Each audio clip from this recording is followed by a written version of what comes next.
नहीं रहा मुझे। भैया जी, सबसे पहले तो बधाई आपको। आपकी प्रस्तावना इतनी शानदार थी कि इन अरे चुनावों दोनों में। नाराज हैं, आप कह रहे हो कि अच्छी थी।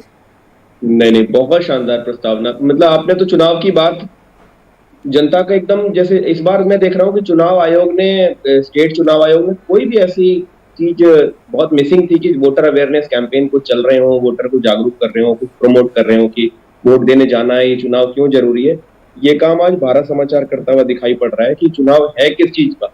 आधे से ज्यादा जनता को नहीं मालूम है कि चुनाव किस चीज का होता है, क्या है, फिर वोट देने के बाद हमें क्या मिलता है, क्यों देना जरूरी है।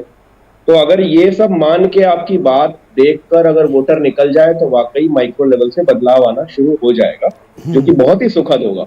लोगों को पता तो हो कि कौन सा चुनाव किस चीज का होता है, कौन सा इंजन किस काम आता है, कौन सा इंजन से क्या घोटाले होते हैं, ये सब मालूम होना चाहिए।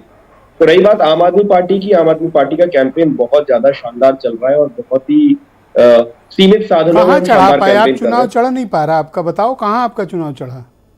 ये चुनाव देखिए गलियों का है, नालियों का है, पार्कों का है। तो लोग सारे के सारे गलियों में हैं। बड़े बड़े रोड शो करने का इसमें मुझे लगता नहीं है कि बहुत प्रभाव पड़ता है। गलियों के अंदर जा जाके लोगों से बात करनी पड़ती है, कूड़े के ढेर के आसपास कैंपेन करने पड़ते हैं। आम आदमी पार्टी इसमें बहुत ज्यादा एक्सपर्ट है।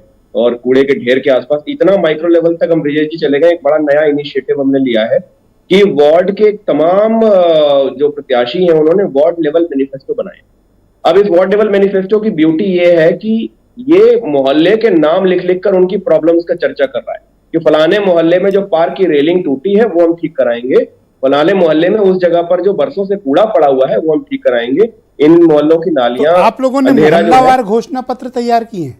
वार्ड वार घोषणा पत्र तैयार किए जिनमें ओके मोहल्लों की चर्चा है और मोहल्लों का जिक्र करते हुए ओके। ये बहुत शानदार स्टोरी करने लायक भी चीज है कि ये इतना माइक्रो लेवल पे अगर कोई पार्टी जाती है और वोटर्स को कनेक्ट करती है तो वोटर भी खुश होते हैं कि ये तो मेरे पीछे वाली गली की बात कर रहे हैं, वहां पर हमेशा पानी भरता है और जल भराव हो जाता है और छोटी सी बारिश में तो ये लोग पर आएंगे आप तो जो जो है बता रहे हो प्रॉब्लम उस सॉल्व हिसाब कर से देंगे। रिस्पांस तो है नहीं, यहाँ तो पिच डिफरेंट है ना यूपी में।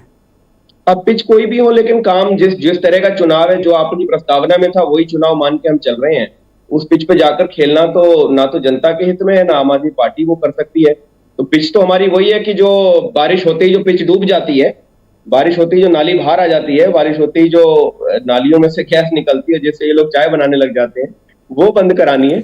और देखिए, कार्यक्रम हम शुरू जब लोग। हुआ और मैंने संजय चौधरी का स्टेटमेंट लिया, एक महत्वपूर्ण बात उन्होंने कही कि चुनाव शुरू होते ही 48 सीटें वो जीत के बैठे हैं।